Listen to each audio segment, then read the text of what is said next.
So we're starting Sefer Devarim and Parashat Devarim. So in Parashat Devarim, Moshe tells Bnei Israel the story of the journey. I mean, we finished with Masaot, but it's kind of continuation, which is really amazing how the Torah really goes one into another. But he tells them the story of the journey. He tells them that really they needed 11 days to go in a direct line from Chorev until the place called Kadesh Barnea, through what they call Har Seir, through Mount Seir.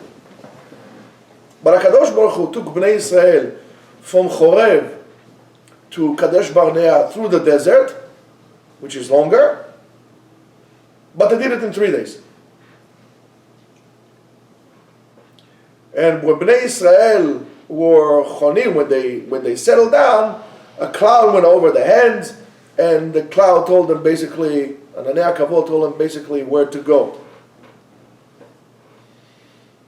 Sometimes they went backwards, sometimes they were in sidewalks, sometimes they were in Pharaoh. It was almost like a dance, But they didn't go in a logical pattern. The shortest way is always to go derech hamelech, like a bird, go straight.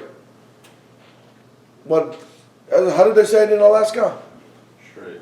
No straight. That's right. Straight. That's straight. There's no H there. They say, what did they say in Alaska, Captain? You don't remember? Fly an hour or walk for a week. All right. So, but it really didn't make a difference. Now the question is why it happened. So Moshe explained to them that the reason they went backwards, sideways, and so on and so forth was really because of their actions. It was a dance between the level of where they are to their actions.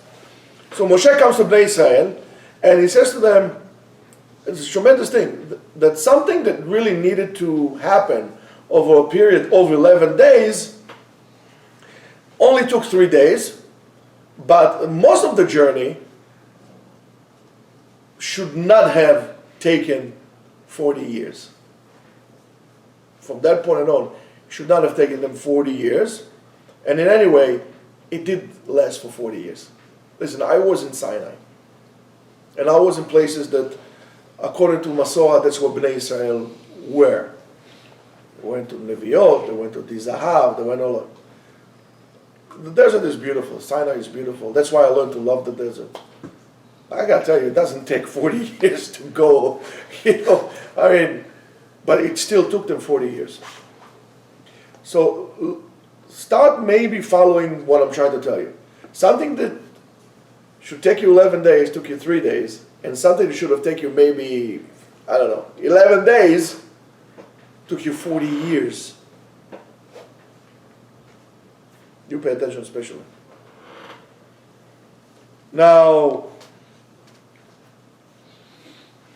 it lasted them for 40 years.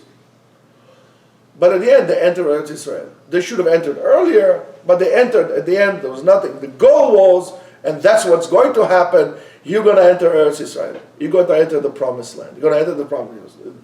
But now, it seems to me that it's a little strange. And maybe even not so right that Moshe Rabbeinu is talking to them in that manner. It looks like Moshe Rabbeinu is excuse me, I'll tell you like this angry old man that knows he's about to be gone, and now he's really torturing them. He has his captive audience, and by the way, all these things, the whole Sefer Devarim was said in one place. And that's all Moshe is talking. He has his captive audience, and he's about to go, and he's torturing and tormenting them about things like this. It's not really right. What are you taking revenge now? Now you're going to spill your guts for all these places. You're going to give him tochecha and rebuking them. After all, with all due respect to Moshe Rabbeinu, they all know the story. That they went to their madrasas over there in the desert. They learned this history all the time. They knew why they were going in the desert. Why do you need to tell them something that they already know? Why do you need to tell them in such a way? After all, we know Moshe Rabbeinu, the great shepherd, the great leader, the great educator. Why are you doing this to them? Why are you giving them such tochacha? Really, It's not nice. באמת, Moshe Rabbeinu, it's not nice. However, Moshe Rabbeinu is telling Bnei Israel and us as well, and remember, the Torah is eternal, tells us as well, a tremendous understanding about life. Something, if you be able to grasp what I'm trying to give you here today, I think you gain something great in life. If you, of course, are going to be able to implement that. So he's telling us something tremendous about life.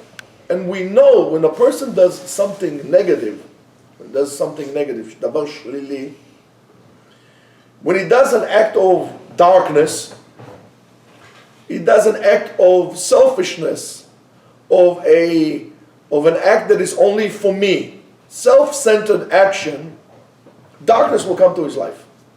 I mean, we just spoke about it beforehand. When you're a selfish person, who in the world wants to be with you? Nobody will be. You'll be alone. You'll be in darkness.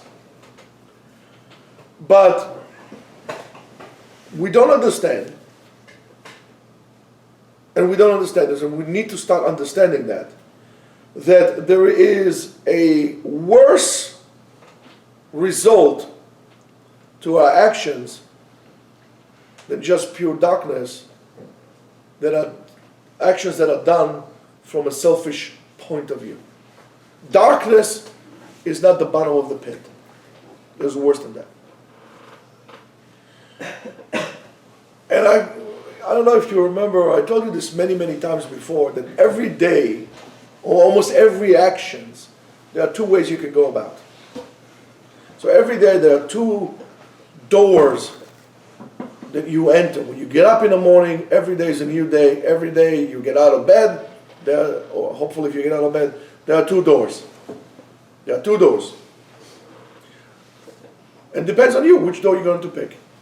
So let's say, for example, you open the door and you really fell. Let's say there was Sunday right after Shabbat, you opened the door and you fell. You did something that you shouldn't have been doing, whatever it is, and you fell.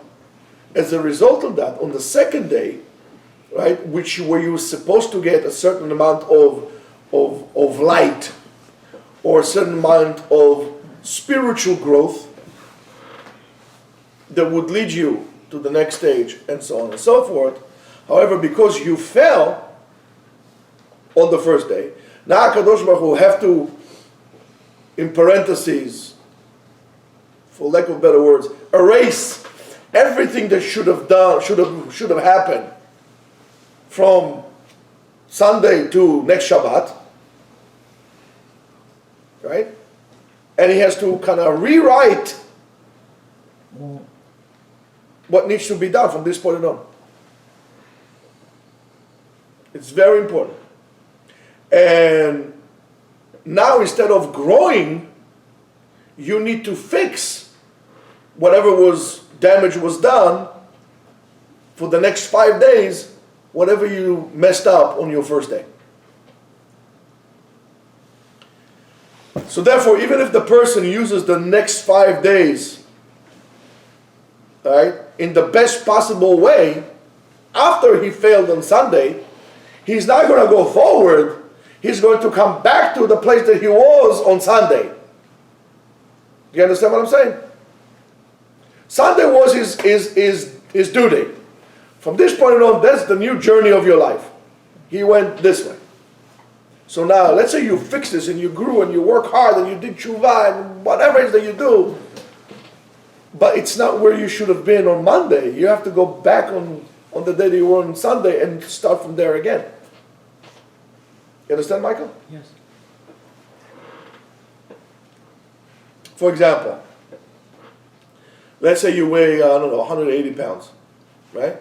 Let's say you do, how about that, right? And instead of going, let's say, to Kung Fu in the morning and exercise like a beast, right?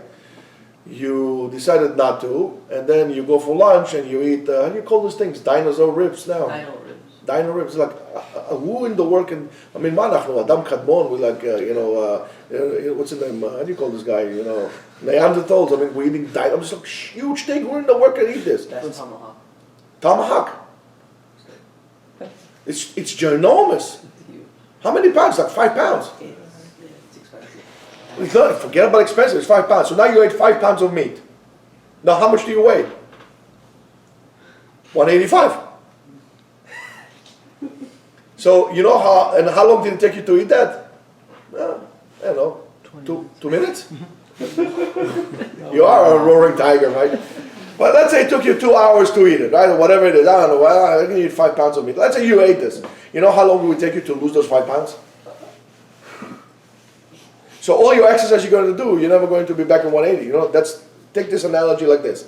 So the same thing here. Bnei Israel was supposed to get within few days from Mitzrayim to the other side of the Jordan, and if this would have done this to what we call the East Bank, Transjordan, right? The West Bank is Transjordan, and we should start using that. We should not use the word West Bank. I use the word Transjordan. And they would have finished their tikkun. They would have finished what they needed to do, and within a lifetime, this is what would have been done. However, they didn't do that. They fell, and they continue falling, time after time after time after time after time. That's why it took 40 years to reach where they were, what they could have reached within, months or a month.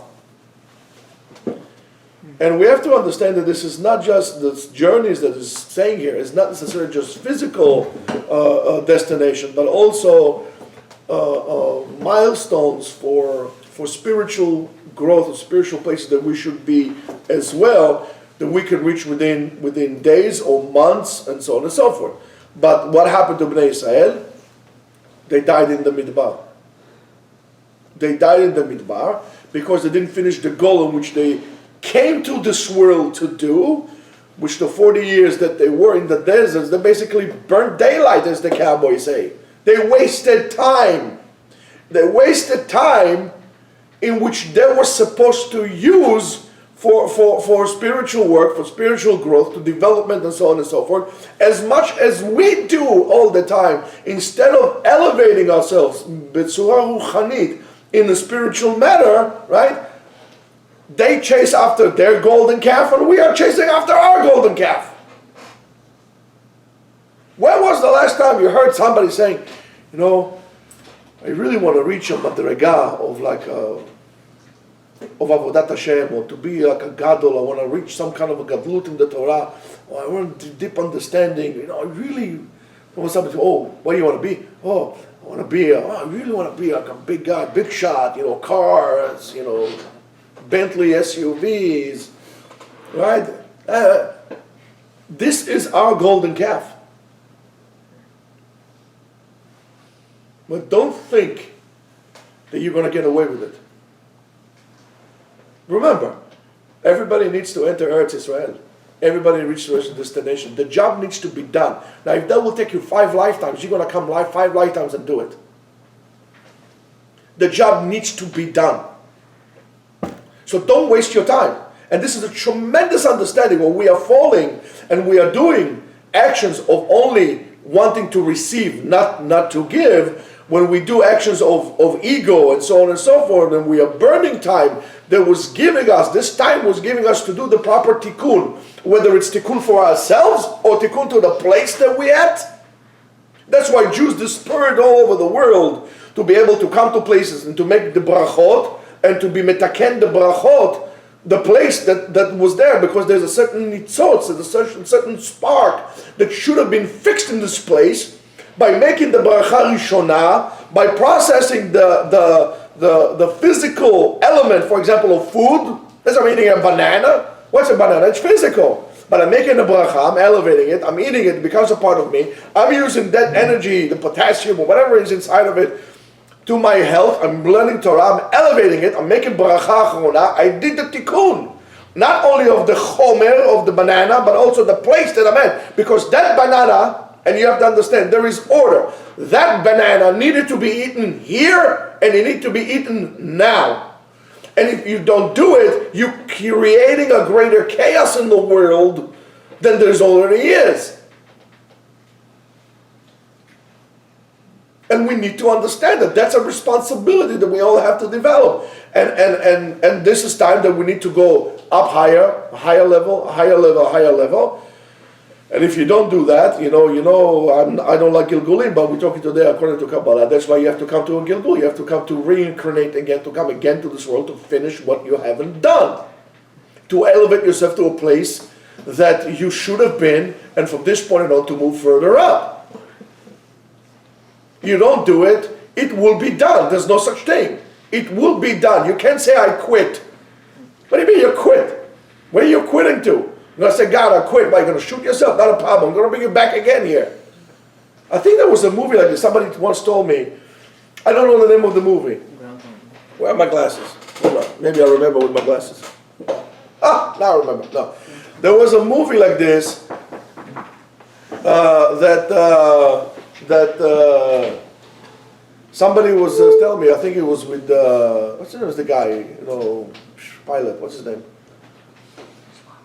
Huh? Jonathan. Tom Cruise? Yeah, Tom Cruise. Edge of Tomorrow? I don't know the name of the movie. Probably.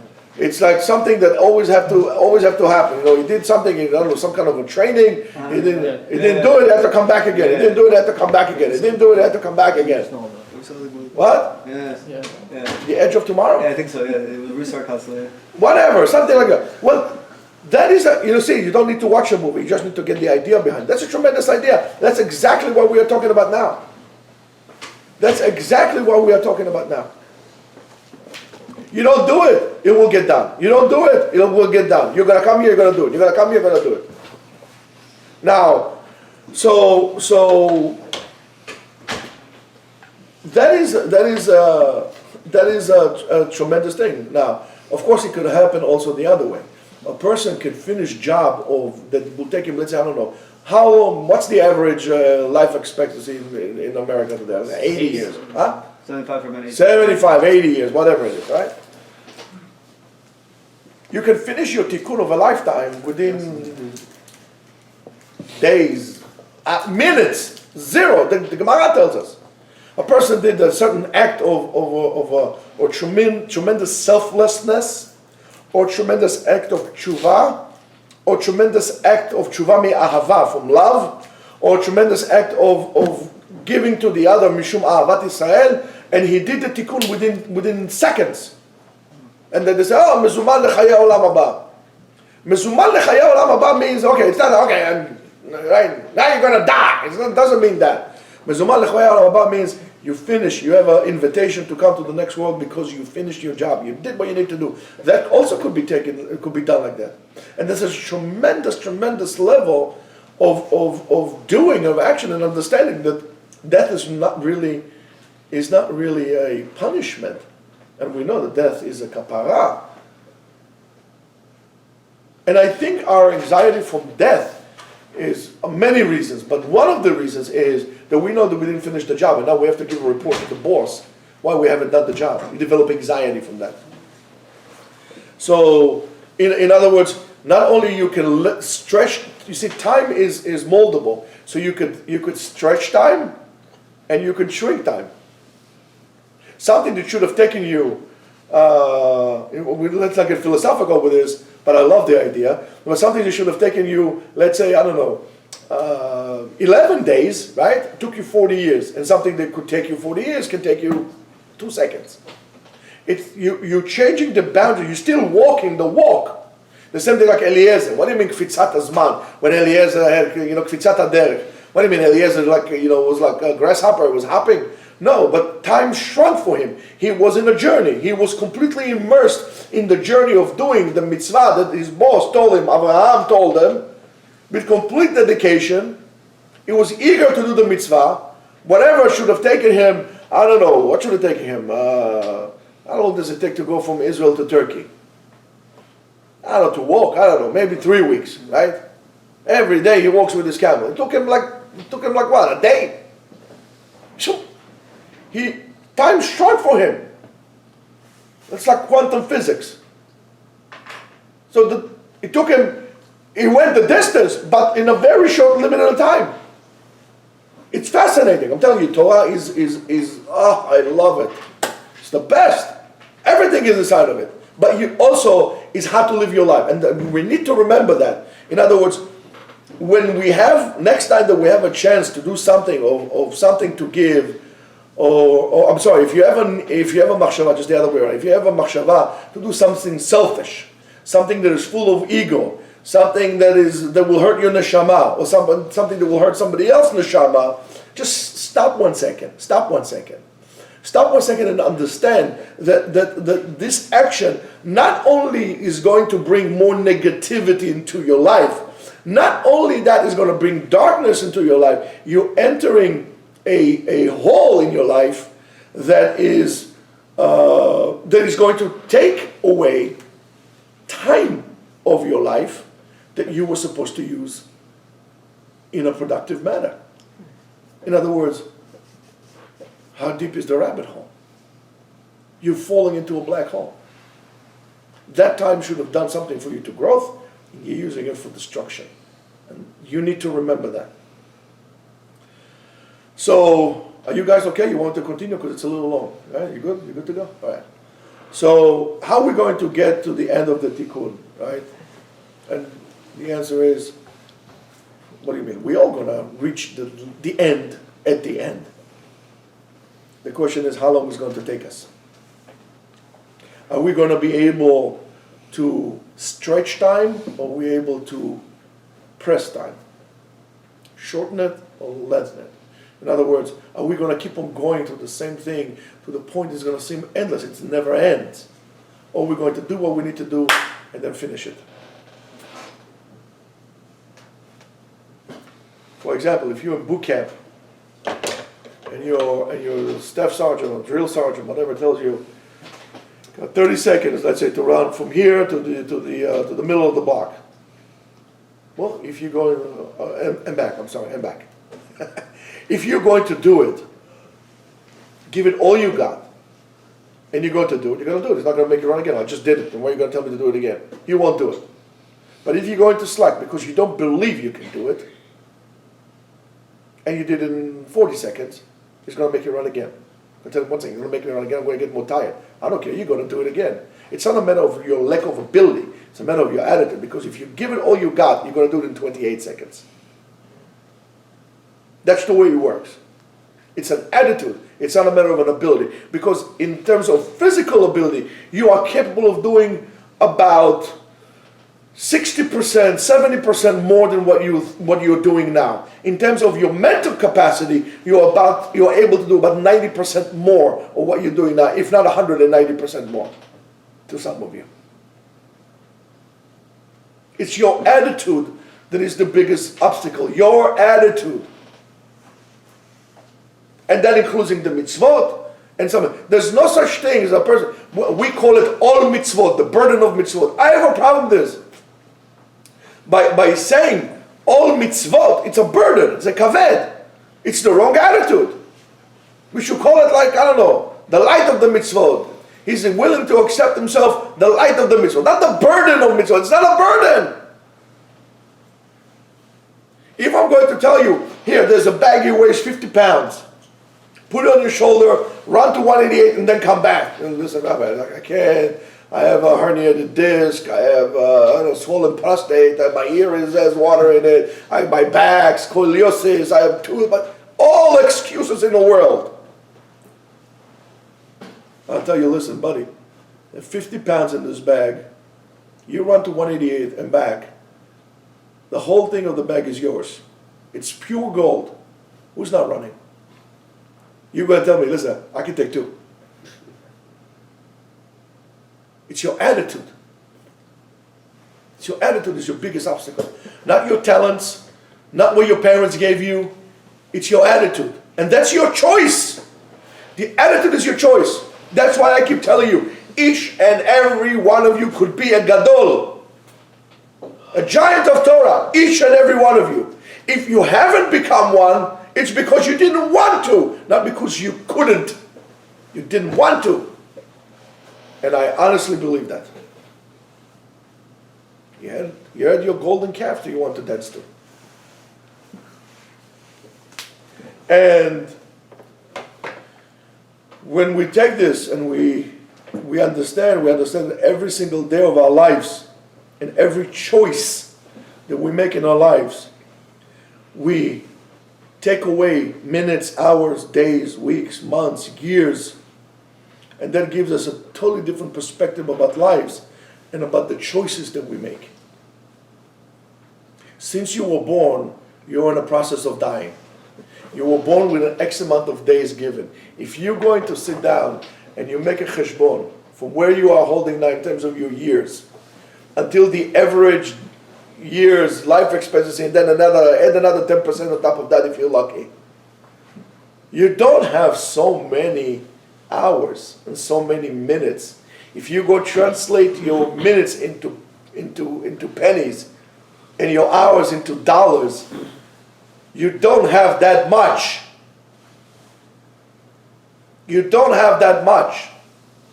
Because if I will tell you, let's say for example, you're going to have only $40,000 in your bank account between now until the rest of your life, how are you going to spend your money? Don't we all know that special statement that we all make, time is money? But you never want to internalize what it means. Regard to time as you regard to your money. It's come to an end. Both of them. So that's why we have to evaluate what we do. Positive actions, negative actions. Selfish, selfless. Love or hatred. And we're going to see what this has to do. That's why one of the greatest gifts that we can get in this time is the Shabbat. Shabbat. Shabbat brings us into a totally different place. And from the words of Moshe Rabbeinu to Bnei Israel, we understand that understanding of the choices that we make, or analyzing the choices that we make all the time,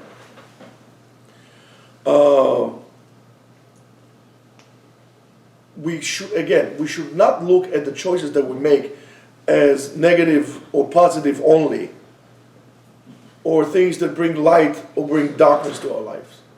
We have to start to look at the choices that we make at something that prolongs time, and doesn't mean add years, just stretches it, right?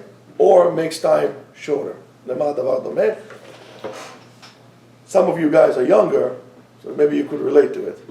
When you were in, let's say for example, 5th grade, right? The year when you went to school was like the end of like eternity. Year never ends. It was going on and on and on and on. It doesn't end. It stretches time. You're not enjoying it. But when there is a goal and all of a sudden you go to college, boom, another year goes by. Boom, another year. All of a sudden you're in graduate school. I would just remember going to kindergarten. It's the same 24 hours of when you were young, right?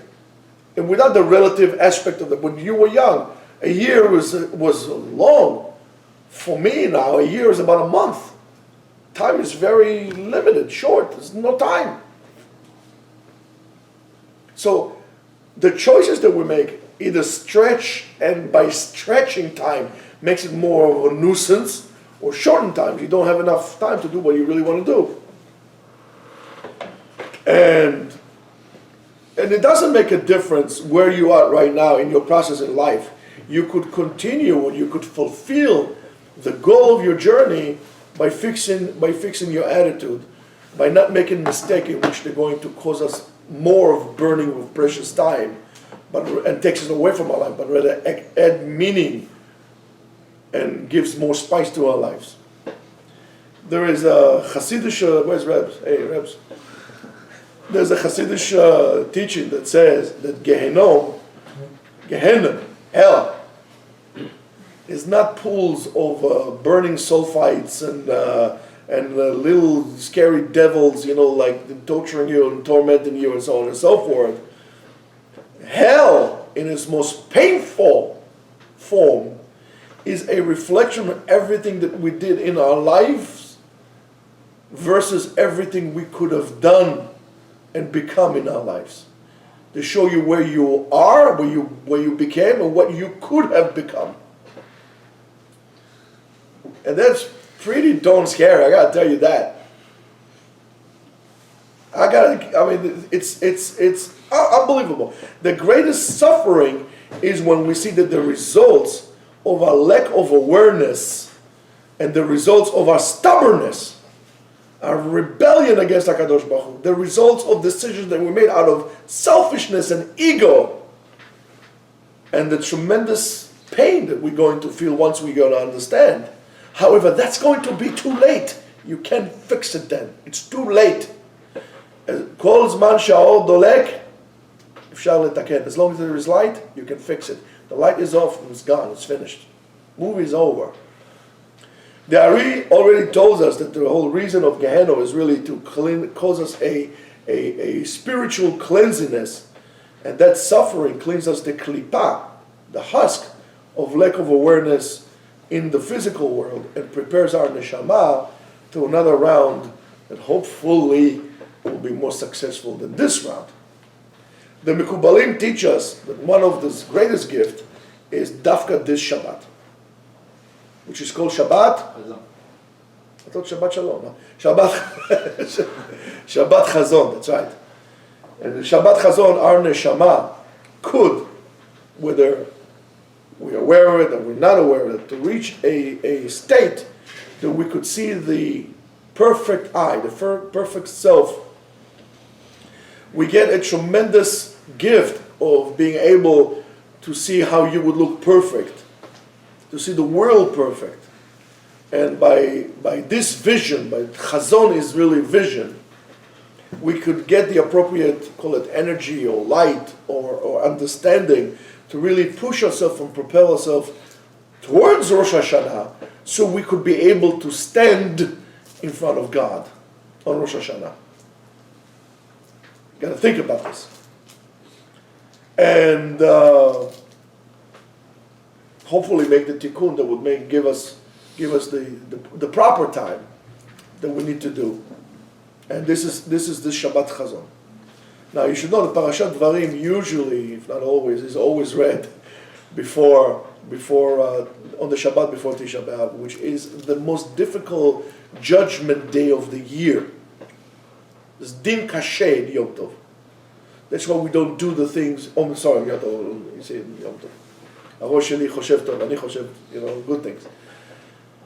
That's why we don't shower. Lehavdil miyom Kippur. That we believe in the din of HaKadosh Baruch Hu, but that's din kasher that we are being judged in that day. However, the Gemara tells us that on Tisha B'Av also Mashiach is born. What day was the Rebbe born?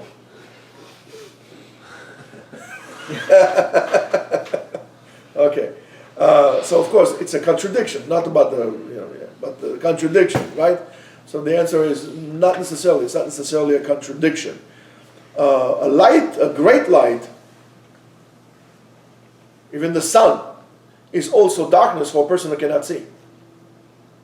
So great light could be still darkness for a person who cannot see or is not ready to see it.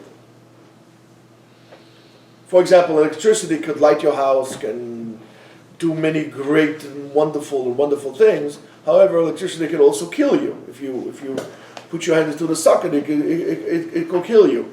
And who would determine if electricity or, let's say, nuclear energy is good for you or bad for you? Who's going to decide it? We're going to decide it. How are we going to decide it? Based on the actions that we do.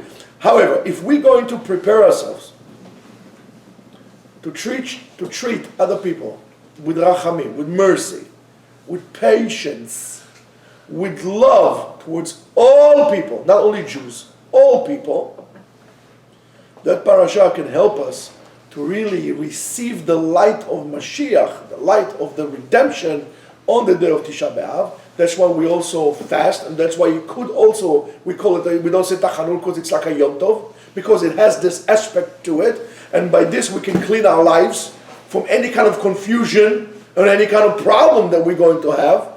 And that darkness turns into light.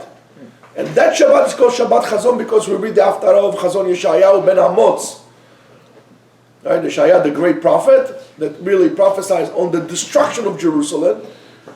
But then again, why is Dafka called this Parashat Chazon? Why we call the Parashat based on the Shabbat, based on the Haftarah? Well, we don't call it Shabbat Rani Akara, we call it, Shabbat Chazon.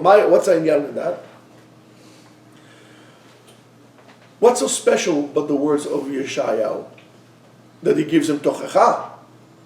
That's so great. I mean, Moshe Rabbeinu also gives him Tochecha, by the way, right? But we need to understand that there's a great musar in our behavior, in our conduct, just like Moshe Rabbeinu. Yeshayahu reminded Bnei Yisrael and to us as well that Kadosh Baruch Hu is not looking for us to daven for our holidays. HaKadosh Baruch Hu is not looking forward for us doing the mitzvot. And it's absolutely meaningless to do all these things if a person did not clean his heart from hatred, from jealousy, and from roa, from bad things.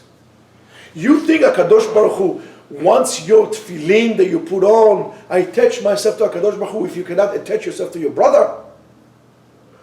You think HaKadosh Baruch Hu wants your Shabbat if you don't care about your brother, you hate another Jew? How can you hate someone? How can hate resist or live in the heart of a Jew? I mean, there is not even a mitzvah in the Torah that commands you to hate. Hatred is something that we learn from the slave of Avimelech. No, that's not something that lives in a Jew. Even Amalek, that did to us horrific things. Our mitzvah is not to forget, but our mitzvah is not to hate. Hatred is horrific. If you hate someone, let's say for example you hate a goy, tomorrow you'll hate a Jew. Hate should not live inside of you. Wickedness, evil, cheating, jealousy should not be something that you give residence in your heart. Clean yourself. I mean, afterwards, how do I know that? Because HaKadosh Baruch Hu says, "Bechima HaKadosh Baruch Hu doresh mimach." To have tzedek, tzedakah, and to care, to have justice, to be a decent human being, to care about the ger, yatom, v'almana, of course, according to the laws of the Torah. But what's the point of that? HaKadosh Baruch Hu doesn't say, "Bechima HaKadosh Baruch Hu doresh mimcha," to keep Shabbat, to put $2,000 tefillin on, to put 2 tefillin in ones, to put tefillin des, to etrog mehudar. I remember years ago, there was a Ba'alat Tshuva that she was becoming a Kala, and it was right before Sukkot, and I spoke at the time with my dear friend Rav Shmuel Eliyahu from Tzfat, and he told me about her. She says, listen, the situation is bad, we're not getting into this. She's penniless. So we will be able to raise from the guys on the yeshiva a few $1,000s, and he even gave me his bank account. I sent him like this, he gave it to her, and he sent a thank you note, I have it somewhere, for the guys from the yeshiva. And he said, you should know that mitzvah is dear to HaKadosh Baruch Hu more than the most mehudar etrog you could ever buy in your life. And guys really gave. To a person that don't even know. That's what HaKadosh Baruch Hu wants from you. Of course, we have the Torah, the mitzvot to guide us, but it's the attitude that comes behind it. You think you're doing a favor to HaKadosh Baruch Hu? You don't. And we need to remember that. We have to understand that. Why? Because, listen, at the time of Bet HaMikdash, there were Tanaim. Let me just drink a coffee, my throat is dry. There were great tzaddikim. Rabbi Yochanan ben Zakkai, all these people lived at a time, And what did they do? Sinat Chinam? They hated each other. They had competition, tacharut. So Chazal told us in any generation Bet HaMikdash was not built, it's like it's destroyed. And this Haftarah continues the koach of Parashat Devarim and help us clean the heart from all our selfish urges and lack of caring towards other people. And we don't care. We as Jews should feel the pain of everybody who is suffering. That's our job. I've seen people, they came after the war, after World War II, for crying out loud. They came from hell and back, from Auschwitz, Birkenau, Bergen-Belsen, from all these places.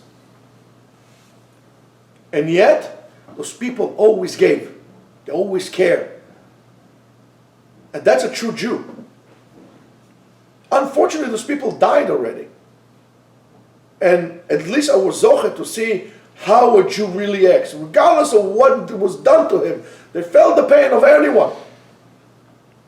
And they're always about giving. Give. You would think that they would turn into monsters.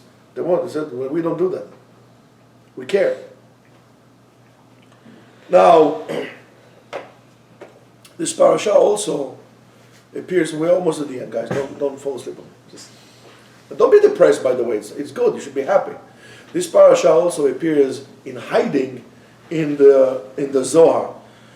The Bala Sulam tells us that this parasha actually exists. Actually, where does it exist?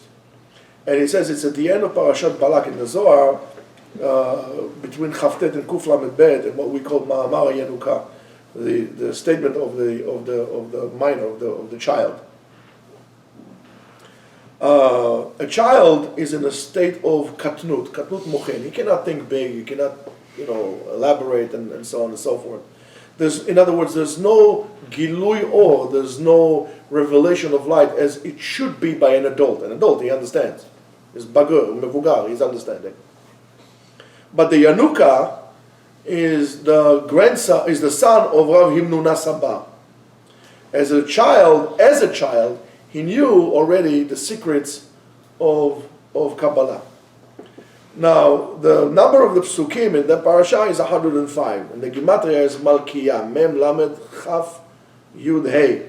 In other words, that the light is being revealed through the letters of Yud and Hey, and that's the light of Chokhmah and Binah, and that reveals itself in Malchut. Malchut, is Yud, is Chokhmah and Binah. Mem, Lamed, and Chaf is Melech, represents to Malchut.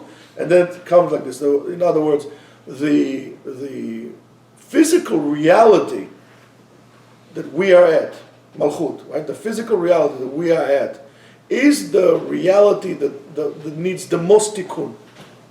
And in this reality, why? Because in this reality, there is power to the negative forces. As much as in our world, we have to know how to fight. Also in a spiritual world, you have to know how to fight a spiritual battle against those evil forces, or those negative forces. That's why the Ma'amar of Yanuka deals and teaches us how to fight those things with the proper kelim, with the proper tools. Let's go back to Moshe Rabbeinu 1 second. So Moshe Rabbeinu, we had wondered about Moshe Rabbeinu. But don't worry about it. He knows what he's doing. Moshe Rabbeinu, look at this. Oh my God, this is so sweet. Moshe Rabbeinu waited 40 years before he opened his mouth with Tochecha to Am Yisrael. He did not give Tochecha to Bnei Israel until he was 110% sure that there is not even a remnant of anger in his heart, and everything that he's going to tell them would come from complete love and complete mercy to Am Yisrael. That's why if you want to give somebody tochecha, don't give him tochecha when you are angry, because he's not going to hear you. Divrei chachamim benachat nishmaim, benachat velo bekas. Tell him this when you're not, when a place of love inside of you, from a place of caring. And we always say in all languages, whatever comes from the heart touches the heart. You want another language, I'll tell you this. From the heart means from a place of love, from a place of caring. And as much as we ask in rachamim on ourselves, we also have to have patience and compassion to others. The Baal Shem Tov says in the pasuk, Hashem tzilcha al yad yaminecha. And Tehillim, Kuf Chav, Aleph, pasuk. Hey, very good, Yeshua. Right? The way in which HaKadosh Baruch Hu revealed himself in our lives is like our shadow. Hashem tzilcha al yad yaminecha. As much as we act towards the people, towards society, so is HaKadosh Baruch Hu conducting himself with us. With a tremendous possibility, dafka in this time and this Shabbat, that really Tisha B'Av falls under. This is a tremendous Shabbat. Don't look at the Shabbat and say, thank God I don't have to do Shavua Shechal Bo. Look at this like this. Tisha B'Av falls on Shabbat, and it's a tremendous thing. Yes, you get pushed out. Why you get pushed out? Because there's a tremendous lesson here, tremendous opportunity for us, both Shabbat and Tisha B'Av. In other words, we can take the Yom Adin, mix the Rachamim of Shabbat, and then create with that an open a huge gap in those days of judgment that comes now towards Rachamim. We could take the din, and this year especially, turn the din into Rachamim for us and for the whole entire world. I do believe it's not for nothing that we had 2 years like this in a row. Last year was also like that. Let's take advantage of that. The Be'ezrat Hashem, next Tisha B'Av, we're all going to wear white, and we're all going to dance. Bebinyan Bet Mikdashenu, V'biyat Mashiach Tzidkenu. Amen. Amen.